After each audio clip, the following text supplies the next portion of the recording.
నమస్కారం. నా పేరు దీప్తి. మీరు చూస్తున్నారు అమ్మ చిట్కాలు బై దీప్తిశ్రీ. పిల్లలకి మిక్స్డ్ వెజిటేబుల్స్‌ని స్టీమ్ చేసుకుని తయారు చేసుకునే బేబీ ఫుడ్‌ని చూపిస్తాను.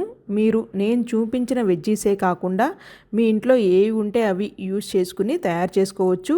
పిల్లలకి ఏదైనా సరే 6th మంత్ నుండి 18 మంత్స్ వచ్చే లోపులోనే అన్ని వెజ్జీస్ అన్ని రకాలైన ఫుడ్ ఐటమ్స్ అయితే ఇంట్రడ్యూస్ అయితే చేయాలి. లేదంటే 18 మంత్స్ తర్వాత మళ్ళీ మనం చిన్నారులకి ఏమైనా కొత్త ఫుడ్ అది కూడా హెల్తీ ఐటమ్ అలవాటు చేయాలనుకుంటే చాలా టైం పడుతుంది. పిల్లలు కూడా అంత ఇష్టంగా తినరు.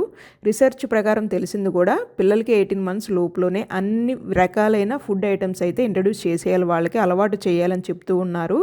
ఈ రెసిపీ 10th మంత్ నుండి 2 years పిల్లల వరకు పెట్టుకోవచ్చు. పిల్లల ఒక డైట్ ప్లాన్లో మీరు ఖచ్చితంగా ఆకుకూరలు, క్యారెట్, ఫైబర్ ఎక్కువగా ఉండే ఫుడ్ ఐటమ్స్ని ఇంట్రడ్యూస్ అయితే చేయండి. పిల్లలకి మిక్స్డ్ వెజిటేబుల్స్ ఉపయోగించుకుని తయారు చేసుకునే బేబీ ఫుడ్ వీడియోస్ మీకు మరికొన్ని కావాలి అంటే ఈ వీడియోని లైక్ చేయండి. ఎక్కువ లైక్స్ వస్తే నేను మరికొన్ని రెసిపీస్ మీకోసం పోస్ట్ చేస్తాను. మొదటిసారి ఛానల్ని చూస్తుంటే ఇంకా సబ్స్క్రైబ్ చేసుకోకపోయినా దయచేసి ఛానల్ని సబ్స్క్రైబ్ చేసుకోండి. నాకు మీరు సపోర్ట్ చేసిన వాళ్ళు అవుతారు. 1/4 బౌల్ గ్రీన్ పీస్, శుభ్రంగా కడిగిన పాలకూర, మీడియం సైజులో ఉన్న ఆలూని పీల్ చేసి ముక్కల్లా కట్ చేసుకున్నాను.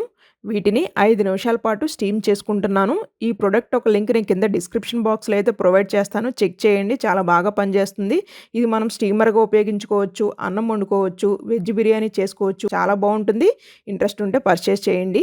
5 నిమిషాల్లో చక్కగా మనకి స్టీమ్ అయి ఉంటాయి. వీటిని చల్లారనిచ్చి మిక్సీ జార్లో వేసుకుని ఫైన్గా పేస్ట్ లాగా గ్రైండ్ చేసుకోండి. అవసరమైతే కొద్దిగా నీళ్ళను పోసుకుని గ్రైండ్ చేసుకుని పక్కన పెట్టుకోండి.